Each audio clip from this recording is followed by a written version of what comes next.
चलो ध्यान देना बच्चे। तो अभी ना वी विल स्टार्ट विथ अपना इनडायरेक्ट टैक्स का पार्ट। ठीक है, अब देखो इनडायरेक्ट टैक्स में ना आपको हम लोग कैसे आगे लेके जाएंगे। We know this is of, है ना। देखो अभी इनडायरेक्ट टैक्स में ना ये जो नए बच्चे हैं उनके ऑलरेडी 3 से 4 चैप्टर्स हो चुके हैं, fair है। तो what I am thinking to do is कि मैं अभी ना आपको इनिशियली 1-2 लेक्चर्स में टैक्स के लिए इनिशियल पार्ट प्रिपेयर कर दूं, जो 2 lectures which you have to attend to understand the overall concept कि आगे आगे क्या हो रहा है। ठीक है, 2 लेक्चर्स के बाद ना mostly what we will do is आप आगे आगे नॉर्मली बढ़ते जाओगे एंड आपके जो वो 3 से 4 टॉपिक जो बचे हैं वो मैं ना पैरेलली कोई कोई दिन वो नए वाले बच्चों को थोड़ा कम करके तुमको थोड़ा ज्यादा रख के मैं स्क्वायर ऑफ करने का कोशिश करूंगा। I'll pick easier topics only. तो इजियर टॉपिक्स है तो आपको भी कोप अप करने में कुछ ज्यादा टेंशन नहीं होगा। जैसे आई एम थिंकिंग संडे को mostly will have a longer lecture with me of indirect tax in which will try and do the cope up part, ताकि अपना थोड़ा सा अपन उनके लाइन में आ जाए तो साइमल्टेनियसली आपका चलेगा। तो आपके लिए थोड़ा सा एक्स्ट्रा एफर्ट होगा विद ट्रिपल थिंग्स। अभी 2 बात तो है, डायरेक्ट इनडायरेक्ट तो चल ही रहा है, इनडायरेक्ट में भी आपको थोड़ा सा 2 लिंक्स इनिशियली 2-3 चैप्टर के लिए वो कोपअप वाले चैप्टर्स भी चलेंगे एंड आपका रेगुलर भी चलेगा। अगर ऐसा मेरे को लगता है कि पॉसिबल है कि एक कोई तो चैप्टर अपन एंड में भी कर सकते हैं तो I not burden you with the cope up वाला थिंग, तो वो आराम से एंड में भी कर देंगे। ठीक है, तो अभी बच्चा इनडायरेक्ट टैक्स में ना the initial story to go ahead with tax is the same. Tax क्यों होता है, क्या होता है, तो I don't want you to go through that again. ठीक है, तो ये चाहिए तो तुम just as a matter of writing लिख लो। मेरे को लगता है नहीं लिखा तो भी चलेगा, यहाँ तक तो अपने को पता है फेडरल सिस्टम वगैरह होता है। ठीक है, what I want us to understand is now beta एक general concept of how the indirect tax works, एक general concept of how beta GST works, and that we have to try and go ahead and understand। तो देखो अब है ना, ये I want you to write कि क्या है इसमें ना मैंने आपको बहुत सारे और भी टैक्सेस के बारे में लिखवा है जो आपको आगे ना पीछे कल कभी तो काम में आएगा। जैसे कि अभी तो अपने पास जीएसटी है, जीएसटी आने के पहले अपने पास ऑब्वियसली कस्टम ड्यूटी अभी भी है। कस्टम ड्यूटी कभी लेवी होता है बेटा, when it is importation and exportation of goods of goods of goods. तो जब भी import and export of goods होता है तो ही क्या होता है, कस्टम ड्यूटी लगता है। तो कल को अगर अपन ने इंपोर्ट या एक्सपोर्ट ऑफ सर्विस किया देन व्हाट इज लेवी, तो जो सर्विस का पार्ट है that is covered under GST. तो import and export of service पे क्या लगेगा बेटा, जीएसटी लगेगा। कस्टम्स जो है वो सिर्फ और सिर्फ किसके लिए सीमित है बेटा, गुड्स के लिए। ठीक है, okay. Then there was a levy, now also it is there but on a very small applicability called as an excise duty. ठीक है, एक्सरसाइज नहीं है, बहुत सारे बच्चे या बहुत सारे लोग इसको एक्सरसाइज बोलते हैं, it is excise duty. Now, excise duty is basically levied on production or manufacturing of goods। तो मैं बोलता है कस्टम्स कभी आता है, कस्टम ड्यूटी आइदर आप इंपोर्टेशन करोगे या एक्सपोर्टेशन ऑफ व्हाट बेटा। ठीक है, तो एक्साइज ड्यूटी आता है, दैट वाज ऑन मैन्युफैक्चरिंग और व्हाट बेटा प्रोडक्शन ऑफ। एक्साइज में ना बेटा 2 भाग थे, एक था सेंट्रल एक्साइज ड्यूटी और एक था स्टेट एक्साइज ड्यूटी। ये आपको अभी भी जीएसटी में थोड़ा काम है। तो सेंट्रल एक्साइज ड्यूटी आइडियली कोई भी गुड्स पे लगता था, एक्सेप्ट ऑफ और बेटा opium, liquor for human consumption and other narcotics. ठीक है, तो ये जो भी थे इन पे हमेशा से क्या लगता था बेटा, स्टेट एक्साइज। लिखता हूँ,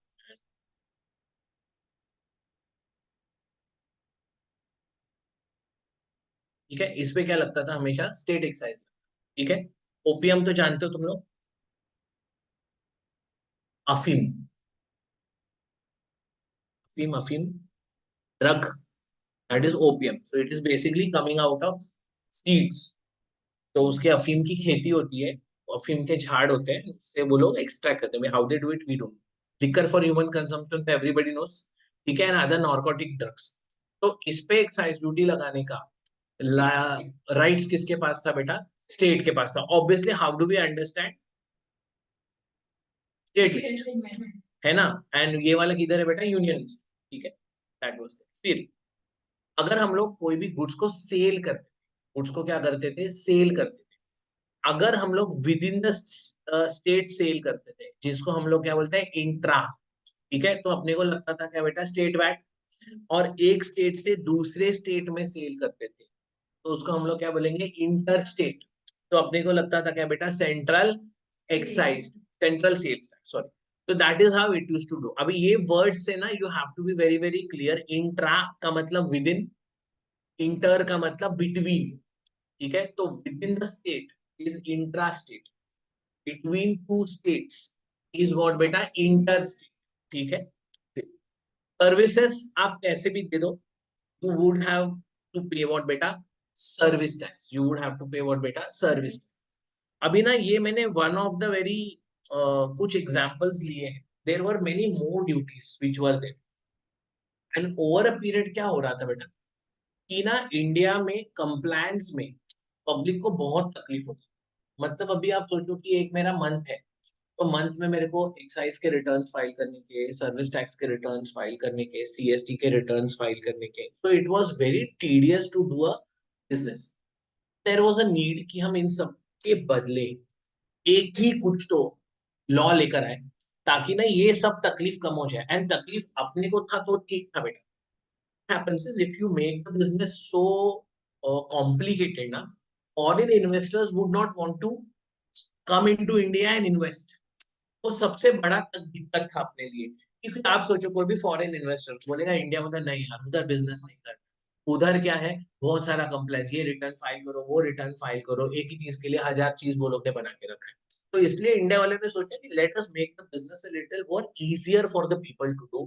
तो ये लोग ने क्या किया, बहुत सारे लेवीज को हटा के अब एक ही कॉमन लेवी लाया, which is what you called as what बेटा, GST.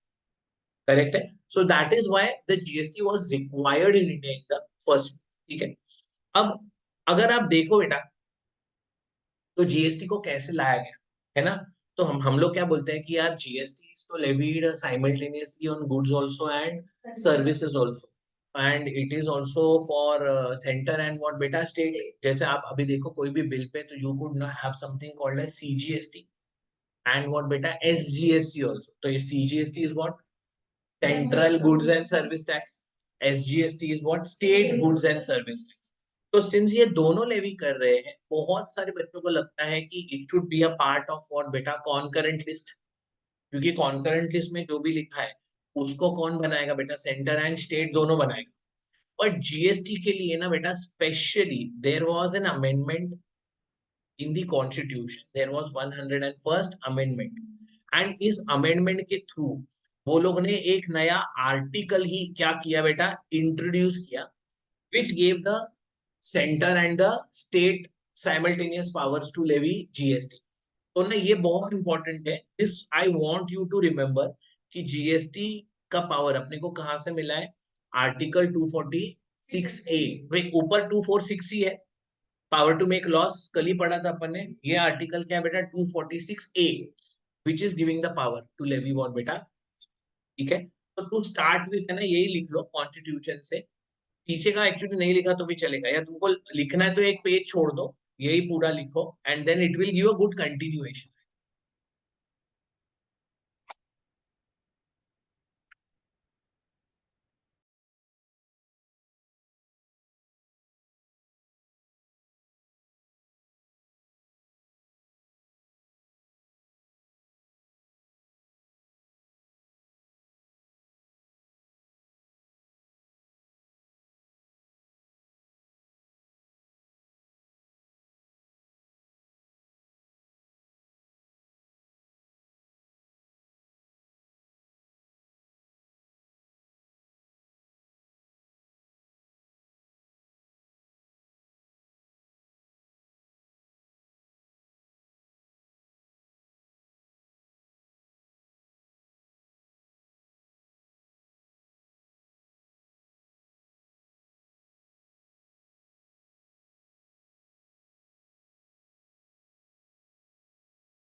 Now it is a good time for us to understand what are the features of what beta GST.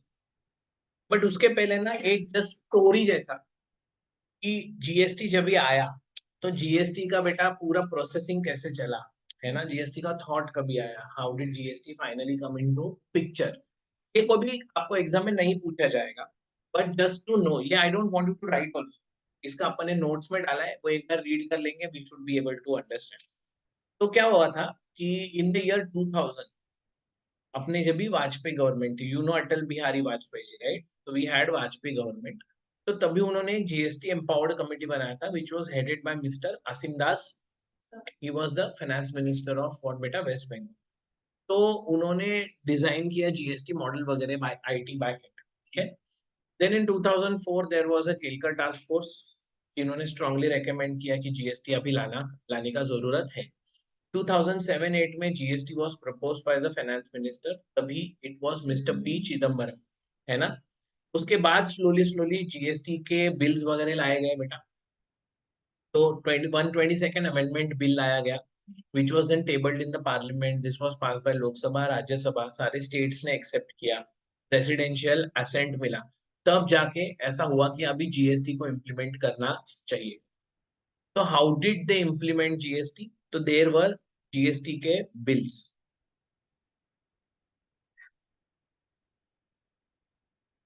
There was a CGST bill, Central Goods and Service Tax, SGST bill, State Goods and Service Tax, IGST bill, Integrated Goods and Service Tax, GST compensation to states bill, ठीक है।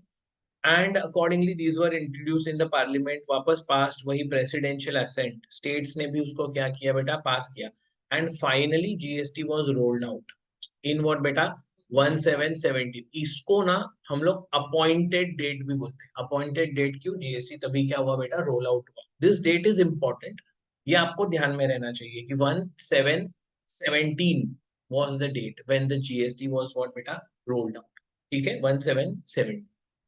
तो यहाँ इसके बाद अब main चीज चालू होता है फॉर यू टू अंडरस्टैंड कि व्हाट आर आइडियली द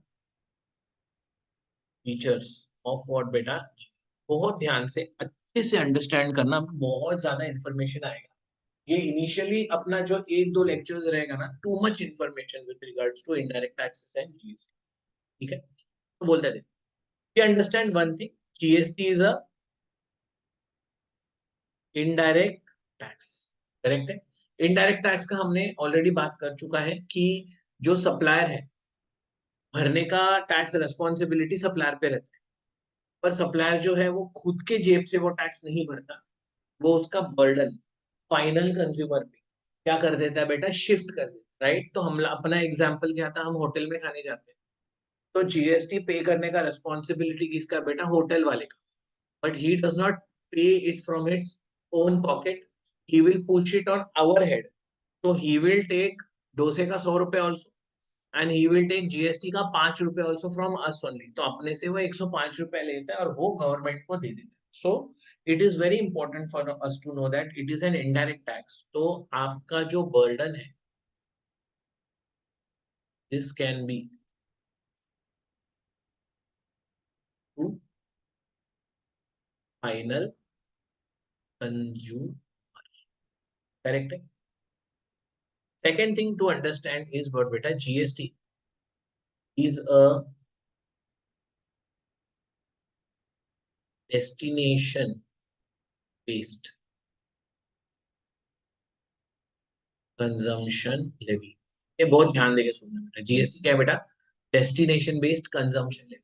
तो इसका मतलब क्या है, अगर मैं बोलूं GST is a destination based consumption levy, तो ये बोलता है कि जीएसटी का जो रेवेन्यू है ना, कौन सी स्टेट को अक्रू होगा। अभी we know there is CGST and we know there is SGST. अभी एसजीएसटी क्यों बनाया मालूम है बेटा, क्योंकि स्टेट्स को भी तो पैसा चाहिए अपना डेवलपमेंट करने के। अब what these people are saying कि इन दिस केस जीएसटी का रेवेन्यू कौन से स्टेट को अक्रू हुआ, उस स्टेट में, जिस स्टेट में गुड्स का क्या है बेटा, डेस्टिनेशन है, या जिस स्टेट में सर्विसेज क्या होने वाली है, कंज्यूम होने वाली है। तो जो स्टेट का हिस्सा है ना, वो उस स्टेट को जाएगा जिस स्टेट में गुड्स का फाइनली डेस्टिनेशन है, या गुड्स कंज्यूम होने वाले, या सर्विसेज क्या होने वाले, कंज्यूम होने वाले। तो मुझे अभी ऐसा समझता है बेटा कि अगर this is the state of Maharashtra, ठीक है, एमएच, मैं अगर सप्लायर इधर का ही हूं और मैं अगर रेसिपिएंट इधर का ही हूं, करेक्ट है, तो मैं जब इधर कुछ गुड्स या सर्विसेज सप्लाई करूंगा, ठीक है, मैं गुड्स का 100 रुपए तो लूंगा, मैं इसमें सीजीएसटी भी लगाऊंगा, एसजीएसटी भी लगाऊंगा, ठीक है, इससे 9 रुपया 9 रुपया, ऐसे मैंने सामने वाले से कितना लिया बेटा 118, how much I am going to charge बेटा 118, ठीक है। Now what I will as a supplier do out of this 18 rupees which I have received from the consumer, तो मान के चलो तुम कंज्यूमर है, मैं सप्लायर है, तो आई चार्ज यू गुड्स का 100 एंड आई टेक कितना एक्स्ट्रा 18 फ्रॉम, अब 18 में 9 rupees I give to the central government, 9 rupees किसको दूंगा, कौन सा स्टेट गवर्नमेंट को, क्यों, क्योंकि गुड्स का जो कंजम्पशन है वो किधर होने वाला है, महाराष्ट्र, ठीक है। बट इमेजिन अ सिचुएशन जहां पे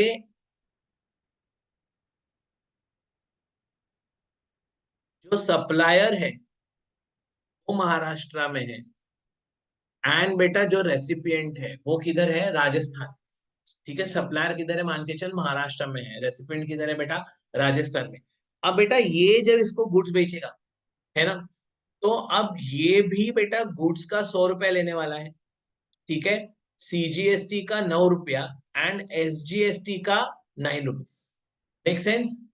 तो अब यहां पर भी 118 रुपया लिया जाएगा, बट है ना बेटा, अब तुम मेरे को बोलो ये 9 रुपया तो सेंटर को जाएगा, ठीक है, बाकी का ये 9 रुपीज जो है एसजीएसटी का, ये कौन से स्टेट को जाना चाहिए, राजस्थान को जाना चाहिए, because the revenue should accrue to Rajasthan, because तुम्हारा गुड्स का डेस्टिनेशन किधर है बेटा, राजस्थान में। बट देन इमेजिन कि ये अगर मिस्टर ए है बेटा एंड ये अगर मिस्टर बी है, it is very difficult from mister A sitting in Maharashtra to pay the money to what बेटा, Rajasthan government, very difficult for Mr. A. See, Mr. A in Maharashtra can pay the money to Maharashtra government. That is still fairly what beta easy. But यार mister A जो महाराष्ट्र में है वो ऐसा कैसे बेचेगा, अब द पॉइंट इज ऐसा भी हो सकता है कि Mister A selling to Jammu and Kashmir, Mister A selling to Punjab, Mister A selling in Madhya Pradesh, Mister A selling in Kerala, तो वो हर एक गवर्नमेंट के पीछे थोड़ी भागते फिरेगा यार कि ये ले तेरा पैसा, ये ले तेरा पैसा, तो बिजनेस कभी करने का फिर तो बहुत दिक्कत था। अब ये ना हो, इसके लिए सेंटर ने वो रिस्पॉन्सिबिलिटी उठाया, सेंटर बोला एक काम, तू अगर with in the state he business कर, ठीक है, again with in the estate business कर रहा है, तो इसको ये लोग ने नाम दिया इंट्रा स्टेट, क्या बेटा, सप्लाई, ठीक है, अगर तेरा सप्लाई क्या है, इंट्रा स्टेट, तो तू ना दोनों चीजें सीजीएसटी और एसजीएसटी ये सेपरेटली चार्ज, ठीक है, सीजीएसटी सेंटर को दे दे, एसजीएसटी तेरी स्टेट गवर्नमेंट को दे दे, तू तो है ना महाराष्ट्र में, तू महाराष्ट्र में स्टेट गवर्नमेंट को दे सकता है क्योंकि तेरा रजिस्ट्रेशन भी महाराष्ट्र में। पर अब मेरे लिए दिक्कत क्या था बेटा, if I sitting in Maharashtra had to give to Rajasthan government, I have to first take a registration in what बेटा, राजस्थान, नहीं तो मेरा आइडेंटिटी कैसा आएगा बेटा, तो वो बहुत दिक्कत का काम था। तो ये लोग बोला फिर ऐसे टाइम पे क्या करेगा, तो बोला इसको हम लोग ने नाम दिया तेरा इंटर स्टेट, क्या बेटा, सप्लाई, एक क्या है intra state, intra state is again with in the state, inter state is what बेटा, बिटवीन टू स्टेट्स, तो बिटवीन टू स्टेट्स जब ये आया ना तब गवर्नमेंट बोला you don't charge CGST SGST separate, instead of this you charge IGST, instead of this you charge what बेटा, IGST 80, अब IGST is virtually the total of what बेटा, सीजीएसटी एसजीएसटी, बट हम है ना पूरा 18 रुपया सीधा सेंटर को दे दिया, ये ले, अब सेंटर बोलता है मैं एक काम करेगा, मैं इस 18 के आईजीएसटी में से मेरा सीजीएसटी 9 रुपीज रख लेगा एंड मैं राजस्थान गवर्नमेंट को 18 रुपीज दे देगा out of, sorry, Rajasthan government को 9 रुपीज दे देगा आउट ऑफ दिस व्हाट बेटा, 18 रुपीज,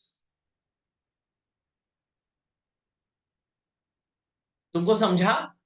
ठीक है, तो ये काम कौन कर रहा है 9 रुपया देने का बेटा? ये काम कर रहा है सेंट्रल गवर्नमेंट। तो द आईजीएसटी पूरा का पूरा अमाउंट गोज टू व्हाट बेटा? Centre only. फिर centre keeps for itself half and gives to the respective state government what बेटा? बाकी का पैसा। ठीक है, बट जब मैं आईजीएस से जब मैं इंट्रा स्टेट सप्लाई कर रहा हूँ तो मैं दो चार्ज करता हूँ, सीजीएसटी एंड व्हाट बेटा? SGST. Now it's my responsibility as a supplier that I give half to center and half to मेरा ही, विच इज ओके क्योंकि I am registered in my state. ठीक है, तो इस जीएसटी को ना बेटा dual model GST. Dual model क्यों? अपने पास है एक इंटर स्टेट और एक व्हाट बेटा? Intra state. ठीक है, that is why it is called as a dual model. अभी आप देखोगे ना जरा फीचर्स ऑफ, तो अपने को समझता है it is an indirect tax that is the burden can be shifted. GST extends to the whole of India. पहले ये था एक्सक्लूडिंग जेएनके, अभी it is also including the union territory of what बेटा? J and K. Do you understand? Now J and K is no more a state, it has become what बेटा? A union territory. Union territory क्या होता है?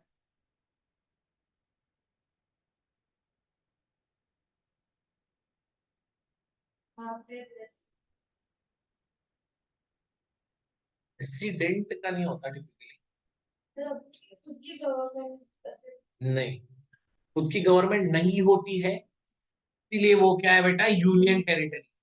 तो basically क्या होता है, एक स्टेट होता है ना, तो स्टेट को रेगुलेट करने के लिए स्टेट गवर्नमेंट होती है, स्टेट लेजिस्लेचर। करेक्ट है? Union territory are some parts of India जहां पे दे डोंट हैव खुद का और बेटा स्टेट गवर्नमेंट, तो उनको ओवरसी कौन कर रहा है? अभी भी सेंट्रल गवर्नमेंट ही कर रहा है। तो सेंट्रल गवर्नमेंट उधर क्या अपॉइंट करते हैं? गवर्नर अपॉइंट करते हैं, एंड वो गवर्नर सेंट्रल का ही बनता है, but he looks after the whole thing. तो that is what you call what बेटा? Union territory. तो ये लोग ने क्या बोला बेटा कि जिधर स्टेट है उधर तो एसजीएसटी लगेगा, जिधर यूनियन टेरिटरी है वो भी तो एक पार्ट है, उसको भी तो अपना एक्सपेंस करना है। तो उसके लिए ये लोग ने क्या लाया? यूटी जीएसटी लाया। तो a UT GST is as good as what बेटा? A state GST only, but state GST will be given to a respective state government, UT GST will be given to a respective और बेटा union territory. ठीक है, अब I want you to think कि ये सारे ना बेटा डब्बे हैं। तो सीजीएसटी एक डब्बा है, एसजीएसटी हर एक स्टेट का अपना एक डब्बा है, ठीक है, यूटी जीएसटी हर एक यूनियन टेरिटरी का एक डब्बा है, और आईजीएसटी एक कॉमन डब्बा है। तो व्हेन आई पे tax, the tax will go into that डब्बा। ठीक है, अब सीजी के डब्बे में गया तो सीजी उसको एंजॉय करेगा, स्टेट के डब्बे में गया तो स्टेट एंजॉय। अब टेक्निकली यूनियन टेरिटरी के डब्बे में गया, वो डब्बे पे कंट्रोल अभी भी सेंटर का ही है, but centre will not use it for its own purpose. Centre का अलग डब्बा है ना, तो centre will use it for the purpose of what बेटा? Union territory. रेगुलेशन अभी भी किसके हाथ में बेटा? सेंटर के हाथ में ही है।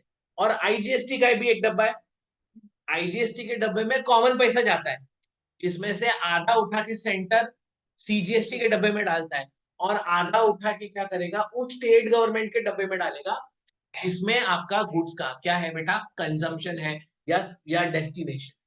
तो समझता है? तो imagine this like a scheme of what बेटा? डब्बास। तो हम जिधर भरेंगे वो उस रेस्पेक्टिव डब्बे में चला जाए। करेक्ट है?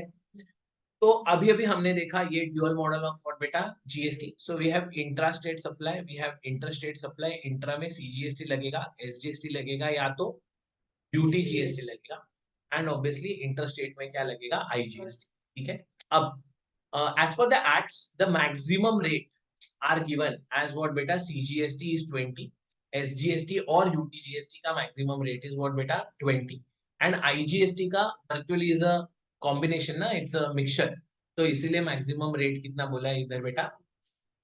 तो this is how it works.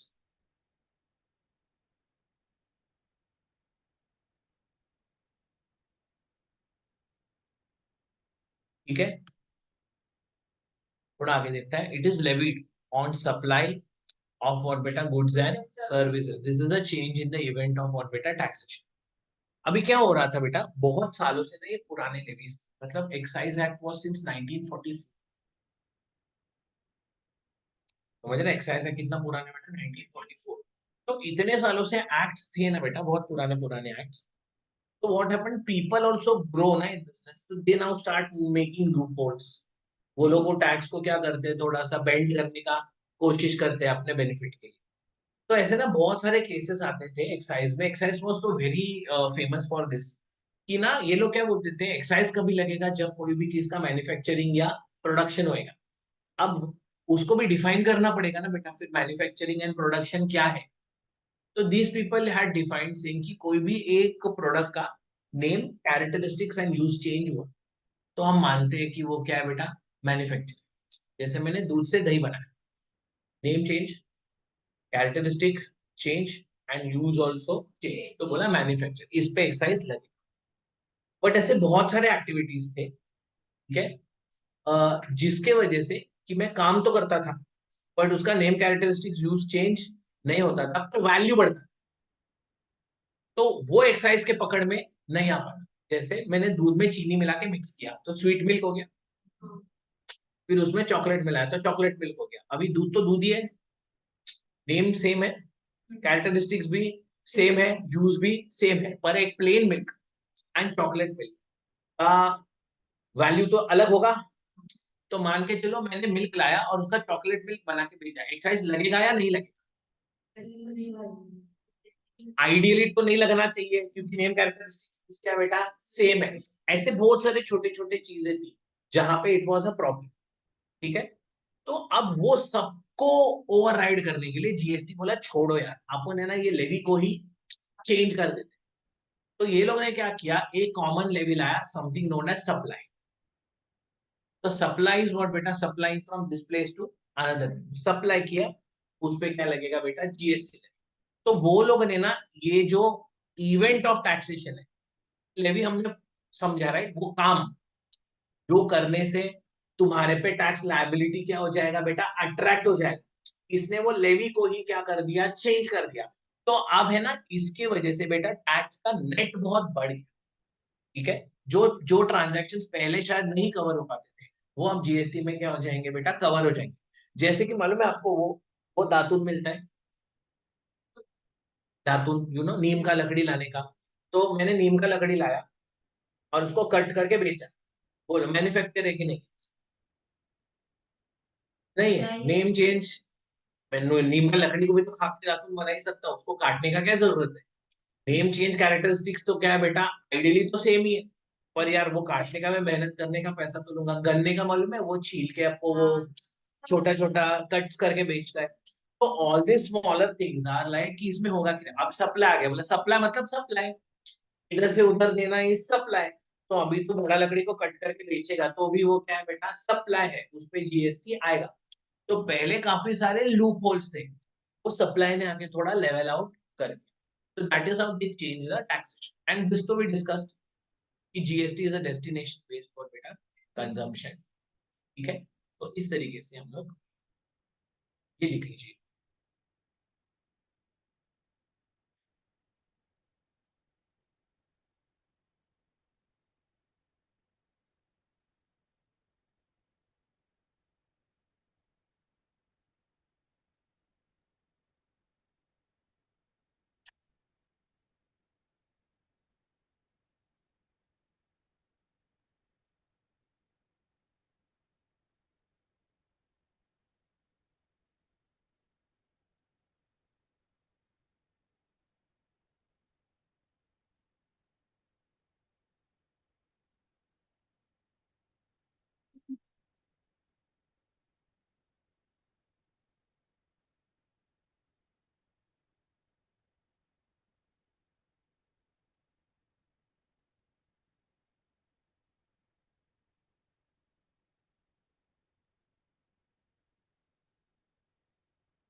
ये मत लिखना 1 जुलाई जो कैंसिल किया मत। वही पूछ रही थी वो। ये नहीं लिखोगे तो चल। वो मत ले, वो अच्छा नहीं है पानी। ये वो बॉटल ले ले, 1 बॉटल पानी। मेरे को उसको होने का एक्चुअली कोई था नहीं, तो इतने दिन यूज नहीं हुआ वो केम्स।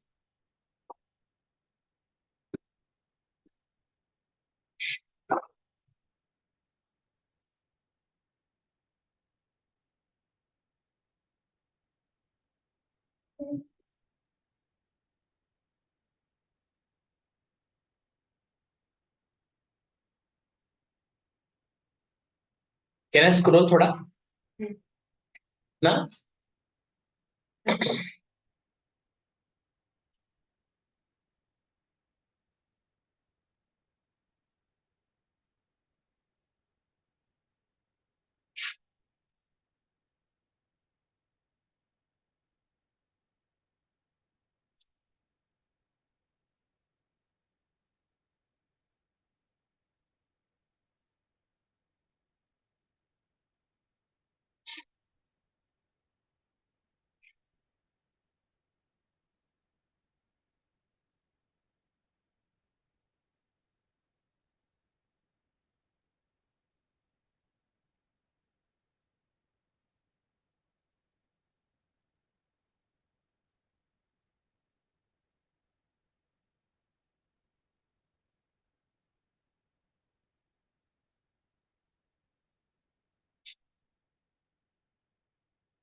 इतना।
चलो आगे।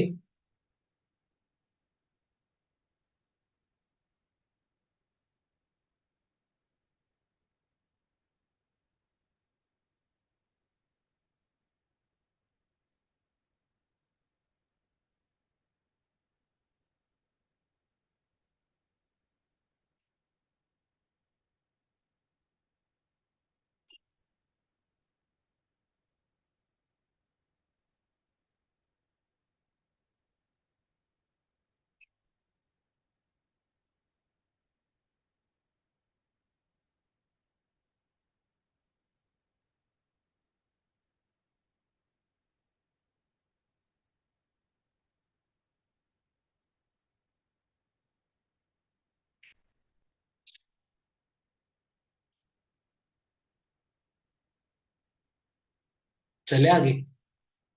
ठीक है, चलो अभी बहुत ज्यादा ध्यान, क्या होता है जरा देख लो।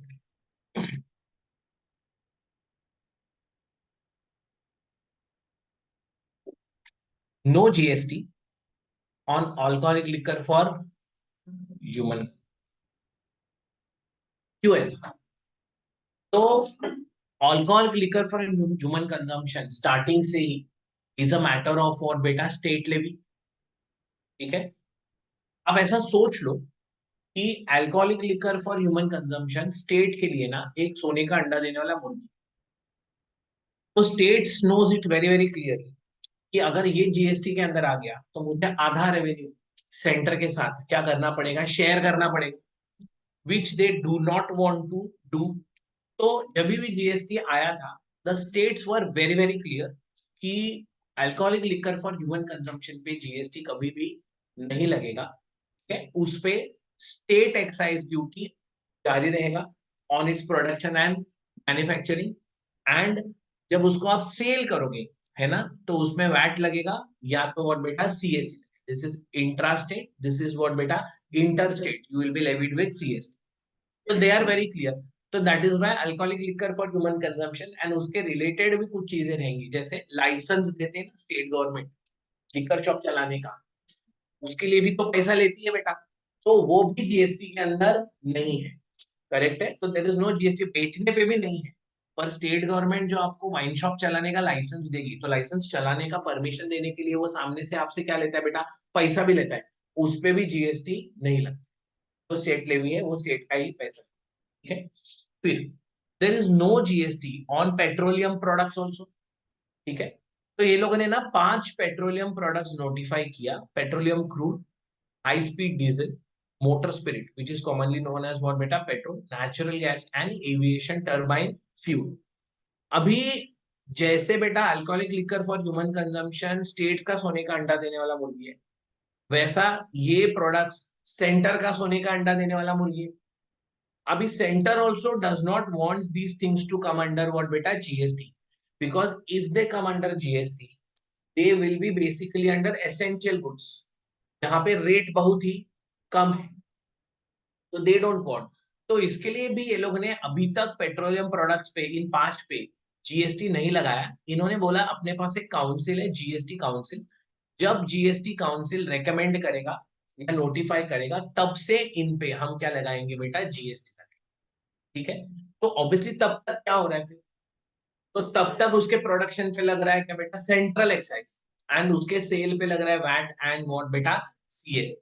तो that is why I wanted you to be very clear of state excise and what बेटा सेंट्रल एक्साइज। तो याद रखना alcoholic liquor for human consumption is a matter of state अभी भी, तो उसपे क्या लग रहा है बेटा, state excise and VAT and CST. And जो आपका पेट्रोलियम प्रोडक्ट्स है उस पे क्या लगेगा बेटा, central excise. R B very very clear on this part. Tobacco, तो टबैको एंड टबैको सब्स्टिट्यूट्स पे ये दोनों लगा रहे हैं, जीएसटी भी लगा रहे हैं और सेंट्रल एक्साइज ड्यूटी भी लगा रहे हैं। ठीक है, टबैको को यूजुअली बोला जाता है demerit goods. Tobacco, paan masala, these are what बेटा demerit. Demerit government does not want to promote these goods. तो गवर्नमेंट क्या बोलता है कि हम लोग इसको महंगा करेंगे तो शायद सामने वाला नहीं खाएगा, पर उनको भी वाले सामने वाला खाएगा ही खाएगा। तो गवर्नमेंट उल्टा सोचता है फिर महंगा करके कमा तो लूं। समझ रहे हैं, it is a matter of how you look eight. ठीक है, तो ये लोग क्या बोलते हैं कि ये डीमेरिट गुड्स है तो इस पे दोनों लगेगा, जीएसटी भी लगेगा और सेंट्रल एक्साइज ड्यूटी भी लगेगी। ठीक है, देन आपका बाकी का है opium, Indian hemp. Indian hemp का मतलब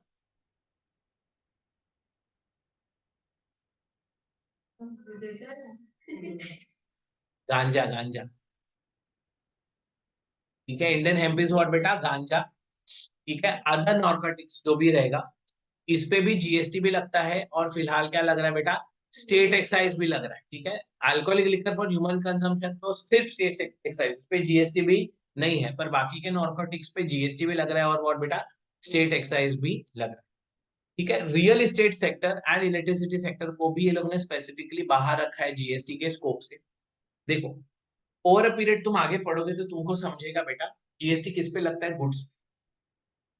गुड्स को डिफाइन किया है एनी काइंड ऑफ मूवेबल, वो सेल ऑफ गुड्स एक्ट में से अपन पढ़ते आ रहे हैं, बराबर है। गुड्स का मतलब क्या है बेटा? Movable property. रियल एस्टेट में जो घर होते हैं वो इमूवेबल है, गुड्स ही नहीं है। गुड्स नहीं है तो उस पर आइडियली जीएसटी भी नहीं है, प्लस इस पे स्टैम्प ड्यूटी तो लग ही रहा है, तो इसीलिए इसको जीएसटी से बाहर रखा।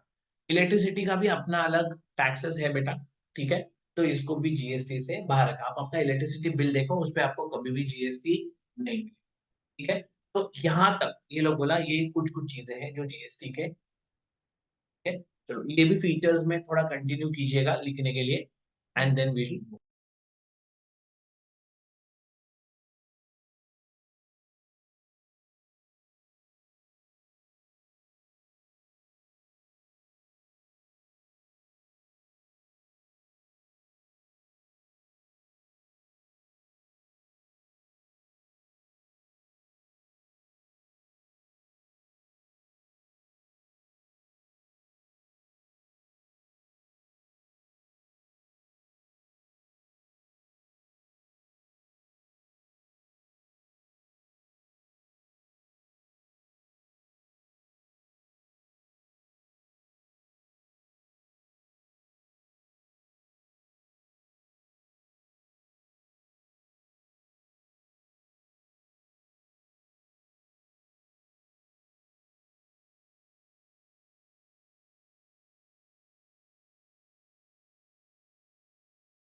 गोइंग अहेड आपको समझेगा बेटा, जीएसटी ना दो मेथड से चार्ज होती है। एक है something called as forward charge, और दूसरा है something called as reverse charge. So let's try and understand this forward charge and reverse charge. अब फॉरवर्ड चार्ज क्या होता है बेटा? इसका मतलब the responsibility to pay GST is on the supplier. Reverse charge का मतलब क्या है? The responsibility to pay GST is on the recipient. Okay, the responsibility to pay the GST is on recipient. Normally, it is always what beta forward charge. ठीक है, क्योंकि again I will take the same example of hotel. Hotel में मैं खाना खाने जाऊंगा, तो hotel वाला मेरे को नहीं बोलता है साहब आप ही जीएसटी दे दो, उसे 100 रुपए मुझे मुझसे लेगा। And the responsibility is on what बेटा, the service provider who is the hotel वाला बंदा, to collect GST from me and pay it to the government, that is HCM. तो बहुत तुमको एफसीएम इज द कॉमन, मतलब GST बनाया ही FCM दिमाग में रख के। पर गवर्नमेंट ने सोचा कुछ ऐसे ट्रांजैक्शंस है जिनके लिए मैं क्या करूंगा, आरसीएम लूंगा, reverse charge mechanism. Reverse charge, reverse मतलब चार्ज क्या हो गया बेटे, रिवर्स हो गया। तो जहां पे ideally the charge responsibility is on the supplier, now it is reverse, it is on what बेटा, द रेसिपिएंट। ठीक है, we will see about it कि क्यों किया है। पहले ये नॉर्मली समझ। मान के चल इधर आपका एक मिस्टर ए है who is the supplier, and मान के चल इधर मिस्टर बी है हु इज द रेसिपिएंट। बराबर है बेटा? तो अब mister A will ideally give the goods और व्हाट बेटा, सर्विसेज टू मिस्टर बी। अभी ये बंदा इनवॉइस कैसे बनाएगा बेटा? अगर ये इनवॉइस बनाने को जाएगा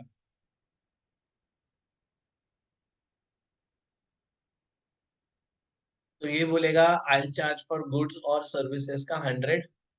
ठीक है, तो अब मान के चल वो बोलता है जीएसटी ऑफ 18, ऐसे तुमसे कितना लिया बेटा, 118।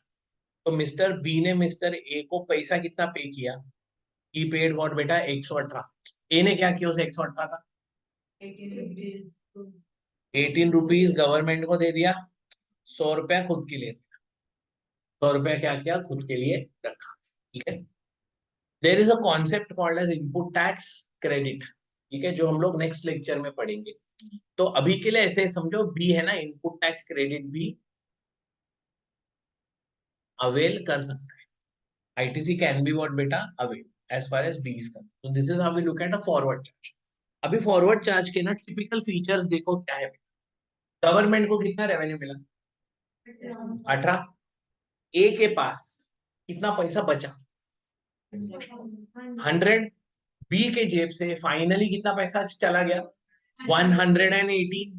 ठीक है, so this is how they talk about what बेटा, forward charge. Now how the reverse charge works in this case, ये भी देखा जाए। अब क्या होगा बेटा, अगेन इधर mister A is going to be what beta, the supplier, Mr. B is going to be the recipient। सही बात है बेटा? Mr. A will supply either what beta, goods or services। he will make an invoice। इस बार जब भी वो invoice बनाएगा तो वो गुड्स एंड सर्विसेज का ही 100 रुपए लिखेगा, वो जीएसटी का 18 रुपया नहीं लिखेगा। क्यों नहीं लिखेगा? क्योंकि उसको सामने से कलेक्ट ही नहीं करने का है। ठीक है, तो in that case what Mister B will do बेटा, he will give only ₹100 to what A, जो ए खुद के पास रखेगा। पर बी को बोला भैया तू जाके अब गवर्नमेंट को क्या करेगा, 18 रुपीज पे। तू जाके गवर्नमेंट को क्या करेगा बेटा, 18 रुपीज पे करेगा। एंड ये जो तूने 18 पे किया, इसका तो आईटीसी भी अवेल कर सकते हैं। या आईटीसी का अभी के लिए सिर्फ नाम याद रखना, नेक्स्ट लेक्चर में एकदम ज्यादा क्लियर हो जाएगा आईटीसी का कॉन्सेप्ट क्या है, ठीक है। उसका बहुत थोड़ा ज्यादा बड़ा डिस्कशन है, जो मैं अभी एंड ऑफ द डे आपके दिमाग को त्रास नहीं देना चाहता, तो इसलिए मैंने थोड़ा सिंपलर वाला पार्ट उठाया, ठीक है। अब तुम सोचो बेटा, आरसीएम और एफसीएम में technically if I look at the parties, तीनों के लिए कुछ फर्क नहीं पड़ा। जैसे कि ए के हाथ में पहले भी 100 ही बचता था, अभी भी 100 ही बचा। बी के जेब से पहले भी 118 ही जाता था, अभी भी 118 ही गया ना, 100 गया ए की तरफ, 18 बी ने खुद जाके भरा किसको बेटा, गवर्नमेंट। गवर्नमेंट को पहले भी 18 का ही रेवेन्यू मिलता था, अभी भी 18 का ही रेवेन्यू मिल रहा है। So technically there is no change to Mr. A also, no change to Mr. B also, no change to government also. हाँ, एक चेंज बी के लिए जरूर आया कि रेस्पॉन्सिबिलिटी जो है वो ए से किसके पास आ गया बेटा, बी के पास। ए से किसके पास आ गया, बी के पास। That is how you look at what बेटा, रिवर्स। ठीक है। अब हुआ क्या देखो, आप रियलाइज करो एज वी स्पीक बेटा, जीएसटी होने के लिए जो सप्लायर है,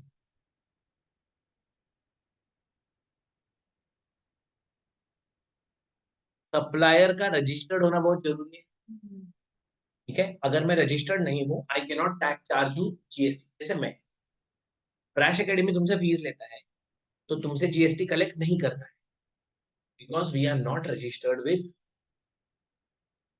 ठीक है।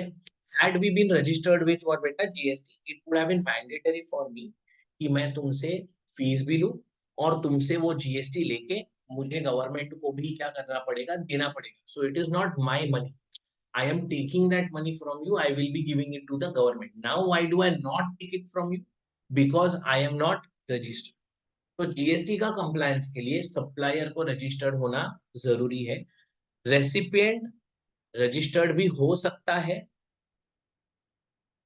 रेसिपिएंट अनरजिस्टर्ड भी हो सकता है, but in both the cases GST will be chargeable when if the supplier is registered, if the supplier is registered, correct है। अब कल को ऐसा हो सकता है अगर सप्लायर अनरजिस्टर्ड है और रेसिपिएंट भी अनरजिस्टर्ड है, तो क्या यहाँ पे जीएसटी आ सकता है बेटा? Never. Who will pay to the government? To pay to the government somebody has to get what बेटा, रजिस्टर्ड, है ना। तो हु विल पे? सप्लायर भी अनरजिस्टर्ड है, रेसिपिएंट भी अनरजिस्टर्ड, तो in that case obviously there can not be any GST. जैसे जैसे मैंने अभी अभी एग्जांपल दिया, आप और मैं, या आप और रिक्शा वाला, रिक्शा वाला भी अनरजिस्टर्ड है, तुम भी अनरजिस्टर्ड है, तो इसलिए देयर इज नो जीएसटी। यहाँ ये क्या एग्जांपल है कि ये रजिस्टर्ड है और तुम अनरजिस्टर्ड है? मैं भी तो बोला था तुम और होटल वाला इज रजिस्टर्ड, तो तुम भले रजिस्टर्ड हो या अनरजिस्टर्ड हो, होटल वाला तो जीएसटी क्या करेगा बेटा, चार्ज तो करेगा ही करेगा। अब गवर्नमेंट ने क्या सोचा कि देख, अगर सप्लायर अनरजिस्टर्ड है पर अगर रेसिपिएंट रजिस्टर्ड है, तो क्या आइडियली जो ट्रांजैक्शन जीएसटी में नहीं कवर हो सकता, can I get it to be covered under GST by putting it under what बेटा, आरसीएम। तो इसने क्या बोला, देख मेरे से गवर्नमेंट से कम्युनिकेट करने के लिए any one has to be what बेटा, एटलीस्ट रजिस्टर्ड। तो भले supplier may not be registered, but अगर रेसिपिएंट तू रजिस्टर्ड है तो तू ही उस ट्रांजैक्शन का जीएसटी मेरे लिए डायरेक्टली भर देना यार। तो अब क्या होता है बेटा, जो ट्रांजैक्शन पे आइडियली जीएसटी नहीं लग पाता था, why it would have not been charged because supplier is what बेटा, unregistered, वो तो जीएसटी के अंदर आ गया ना। क्यों आ सका? बिकॉज रेसिपिएंट इज व्हाट बेटा, रजिस्टर्ड। अगर दोनों ही अनरजिस्टर्ड है तो गवर्नमेंट बोलते हैं फिर कुछ नहीं कर सकते, ठीक है। पर अगर दोनों में से कोई तो एक रजिस्टर्ड है तो हम जीएसटी का एटलीस्ट क्या कर सकते हैं, सोच सकते हैं। तो देख, सप्लायर रजिस्टर्ड है तो पक्का पक्का जीएसटी आएगा ही आएगा। ये केस में ना, इनका स्टार्टिंग से ऐसा सपना था कि हर वो ट्रांजैक्शन जिसमें सप्लायर क्या है बेटा, अनरजिस्टर्ड है, पर रेसिपिएंट रजिस्टर्ड है, हम जीएसटी के अंदर लेकर आएंगे। तो मतलब वेरी वेरी वेरी वेरी कम transactions will be there which will be out of what बेटा, जीएसटी एम्बिट, जहां पे दोनों ही क्या है बेटा, अनरजिस्टर्ड है, दोनों में से एक भी रजिस्टर्ड रहा तो हमको जीएसटी तो मिलेगा ही मिलेगा। ये उनका प्लानिंग था। Over a period they realize it is not that easy. अब इन्होंने क्या बोला, हम ना ये जो रजिस्टर्ड रेसिपिएंट्स है ना, इनको नोटिफाई करेंगे, तो only the notified class of registered recipient should pay RCM के अंडर जीएसटी। एंड जो ये supplier of goods and services है, ये गुड्स एंड सर्विसेज को भी क्या करेंगे, नोटिफाई करेंगे। तो ये दोनों जब नोटिफाइड एक साथ आएंगे ना, तो ही उस ट्रांजैक्शन पे क्या लगेगा बेटा, जीएसटी लगेगा। तो ऐसा है कि गुड्स एंड सर्विसेज नोटिफाइड है, पर जो रेसिपिएंट है, रजिस्टर्ड रेसिपिएंट, वो नोटिफाइड नहीं है, फिर भी उसको आरसीएम नहीं लगेगा। ऐसा हुआ कि गुड्स एंड सर्विसेज नोटिफाइड नहीं है, पर जो रजिस्टर्ड रेसिपिएंट है वो नोटिफाइड है, फिर भी आरसीएम नहीं लगेगा। आरसीएम कब लगेगा, जब दोनों ही चीजें एक साथ आएंगी, मतलब गुड्स एंड सर्विसेज भी नोटिफाइड है एंड रजिस्टर्ड रेसिपिएंट भी नोटिफाइड है, उन्हीं ट्रांजैक्शन पे आपको क्या करना है बेटा, आरसीएम पे टैक्स करेंगे। क्लियर है? तो you get the concept of RCM and FCM. आगे हम मैं बहुत बात करने वाला है इसके बारे में, तो you should know when I am speaking of RCM what I am talking about, who is supposed to be paying the tax, who is the recipient. When I am talking about FCM, तो क्या होने वाला है, ये मैं बार बार explain नहीं कर पाऊंगा। That is why I said कि बहुत देखो अपना स्पीड भी अभी थोड़ा सा कम हो गया है, तो I want this to be going in your head very very properly when I am talking about RCM and FCM. In spite of this बेटा, कुछ ऐसे ट्रांजैक्शंस हैं जहां पे even though the supplier is registered, फिर भी government ने बोला I want it under RC. ठीक है? तो गवर्नमेंट ने ना एक नोटिफिकेशन निकाला, नोटिफिकेशन नंबर 13/2007। हम लोग इसको बोलते हैं सबसे अनऑस्पिशियस नोटिफिकेशन, क्यों, 13-17 है ना। तो this notification number is the one जिसमें गवर्नमेंट ने बोला कुछ ऐसे ट्रांजैक्शन है जिसपे even though the supplier is registered, ये ट्रांजैक्शन पे आरसीएम ही लगेगा।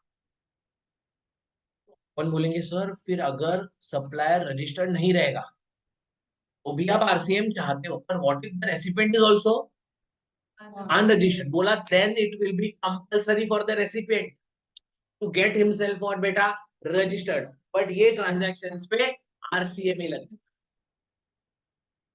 ठीक है? उसका एक बड़ा लिस्ट है, वो हम लिस्ट आगे आगे पढ़ेंगे आराम से, ये ऐसा कौन सा ट्रांजैक्शन है जिसपे क्या लगता है, आरसीएम लगने वाला। ठीक है? मैं आपको एक एग्जांपल देता हूं उसका, जैसे बेटा एलआईसी और उसके एजेंट्स। ठीक है? आप सोचो एलआईसी और उसका एजेंट्स में कौन है सर्विस प्रोवाइडर, कौन है सर्विस रेसिपिएंट।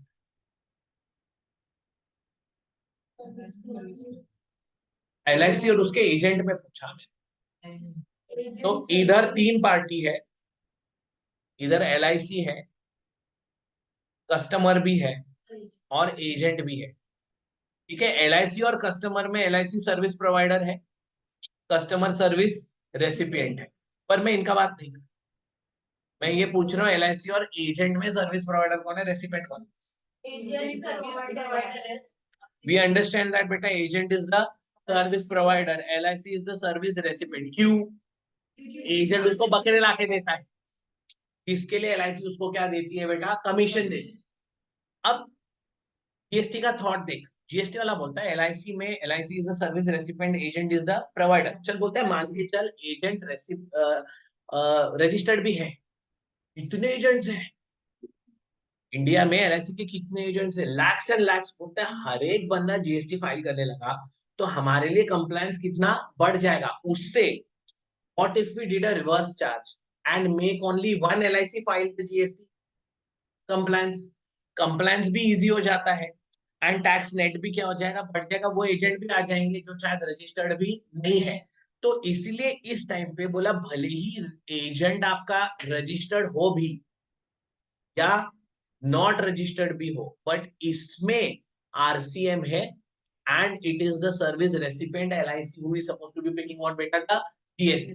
तो अब इसका तो भरा ही जाएगा, अब इसका भी क्या होगा बेटा, भरा जाएगा। This is one of the transactions जो मैं आपको थोड़ा सा लॉजिकली मैच कर सकता हूं कि क्यों इस पे मैंडेटरी गवर्नमेंट ने क्या रखा है बेटा, आरसीएफ।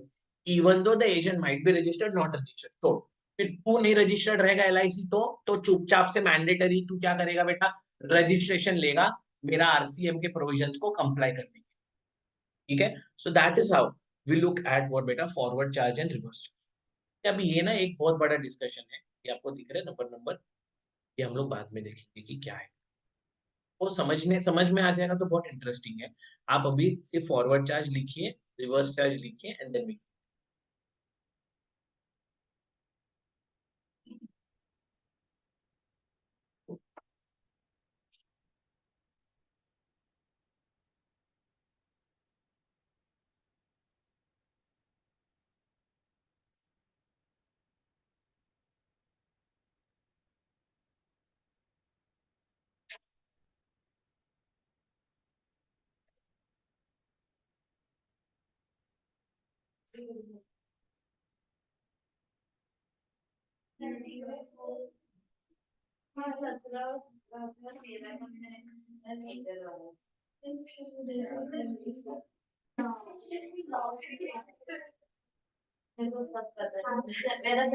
सेकंड बहुत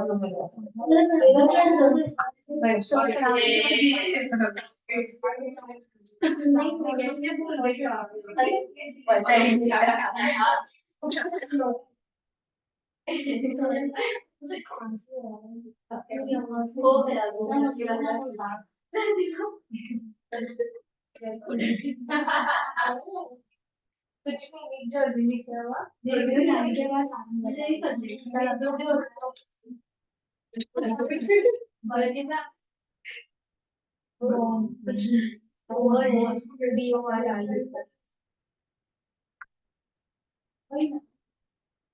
कुछ तो बोला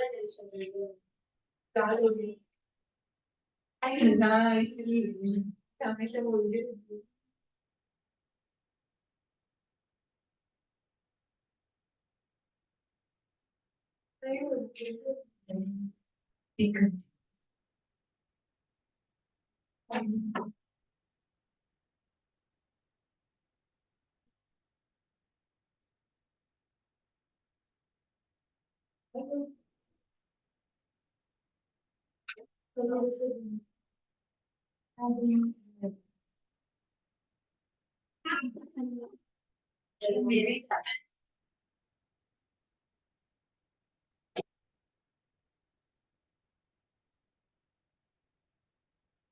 हाँ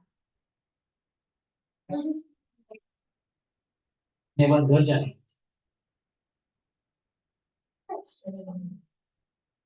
नहीं, अभी मैं पढ़ाने और आगे का चालू करूंगा नहीं रे, मैं रिवीजन ले लेता हूँ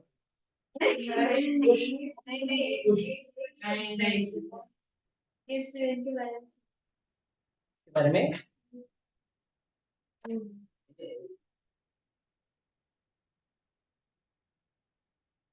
तुम भी तो बोले